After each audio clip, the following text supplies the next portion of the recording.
गरीब आलू के पराठे वाली। भरतपुर नाम के एक गांव में सीमा बहुत गरीब लड़की थी। वह अपनी माँ के साथ एक छोटी सी कुटिया में रहती थी। उसके पिता उसकी माँ और सीमा को अकेला छोड़कर शहर में नौकरी का कहकर चले गए थे। माँ, पिताजी कहाँ हैं? वह कब आएंगे? बहुत दिन हो गए। वह तो हमसे कहकर गए थे कि जल्दी वापस आ जाऊंगा, फिर अभी तक क्यों नहीं आए? हाँ बेटा, मुझे भी यही चिंता रहती है। लेकिन बेटा, हमारे पास उनका कुछ पता नहीं है कि वह कहाँ गए हैं। पर हम कब तक पिताजी का इंतज़ार करते रहेंगे? क्यों ना हम शहर चले। हाँ बेटा, तुम सही कह रही हो। हमारे पास राशन भी खत्म हो गया है और पैसे भी बहुत कम बचे हैं। हम कल ही सुबह शहर चलेंगे तुम्हारे पिताजी को ढूंढने। लेकिन उसके पहले मैं पास में चाचा जी से इस बारे में बात कराती हूँ। वो पास में ही सरपंच रहते थे, जो बहुत समझदार थे। गांव के लोग उन्हें चाचा जी कहते थे। उनके पास बात करने जाती है। चाचा जी,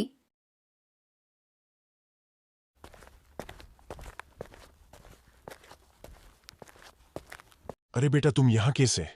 चाचा जी, मुझे बताना था कि मैं और मेरी बेटी मेरे पति को ढूंढने शहर जा रहे हैं।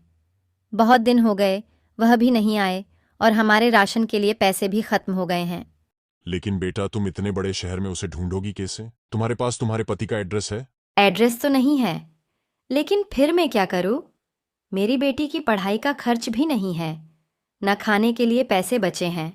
मेरी मानो तो अपनी छोटी सी बेटी को ऐसे ही शहर ले जाने की जगह तुम गांव में कुछ काम कर लो, जिससे तुम्हारे राशन के लिए और पढ़ाई के लिए पैसे मिल पाए। और तुम्हारा पति तो कभी न कभी आ ही जाएगा।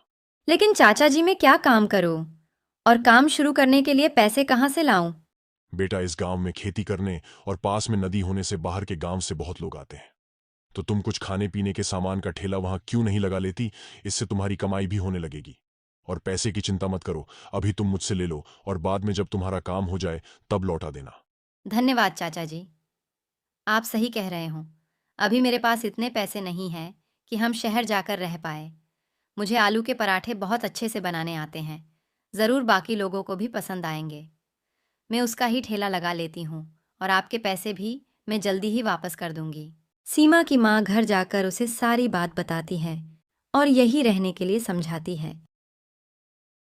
ठीक है माँ, हम यहीं रहकर ठेला लगाएंगे। उसमें मैं भी आपकी मदद करूंगी। ठीक है बेटा, अब मैं बाजार से सामान ले आती हूँ। सीमा की माँ सरपंच के दिए हुए पैसों से बाजार से आलू के पराठे के लिए सामान ले आती है।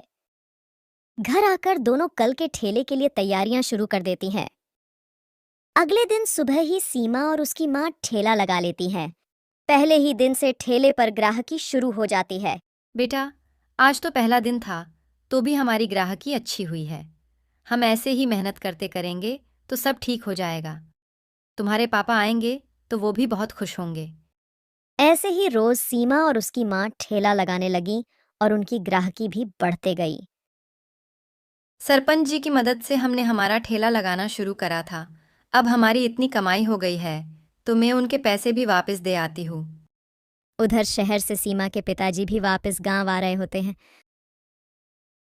पता नहीं मेरे शहर जाने के बाद सीमा और उसकी माँ कैसे रह रहे होंगे। मुझे इतने दिन हो गए शहर गए हुए, लेकिन अभी तक कोई अच्छी नौकरी नहीं मिली। अब तो मेरे पास भी पैसे नहीं हैं। मैं घर जाकर उन दोनों से क्या कहूंगा और खाने पीने का खर्च भी कहाँ से लाकर दूंगा। अरे राजेश, तुम यहाँ कैसे? तुम तो शहर गए थे ना नौकरी करने, वापस कब आए? अरे भाई, वहीं से आ रहा हूँ। गया तो नौकरी के लिए था, लेकिन मुझे वहां नौकरी नहीं मिली।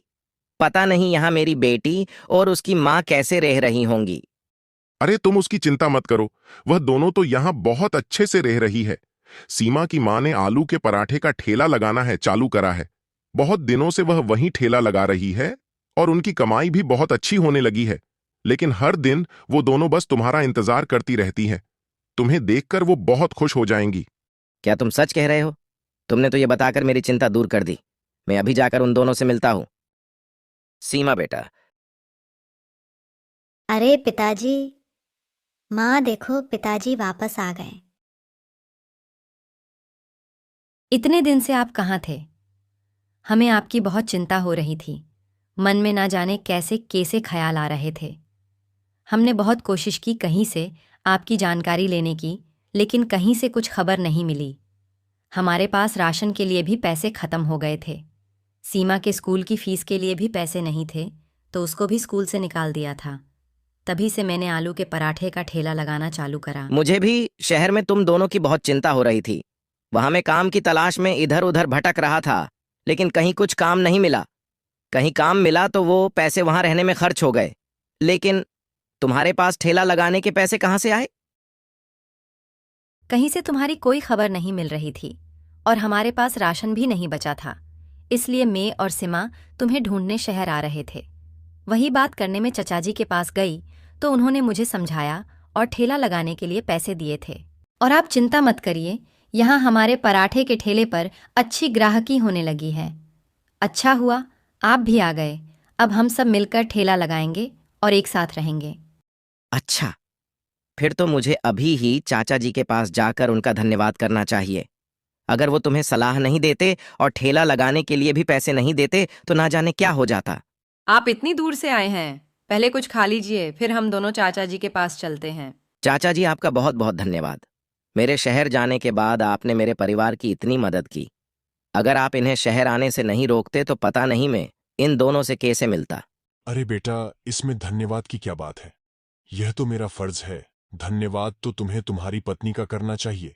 उसने तुम्हारी बेटी के लिए बिना सोचे इतनी मेहनत की और सफल भी हुई। अब तुम यहाँ आ गए हो तो अब तुम दोनों मिलकर काम करो। सीमा को स्कूल भेजने के बाद वह दोनों मिलकर ठेला लगाने लगे और अच्छी कमाई करने लगे।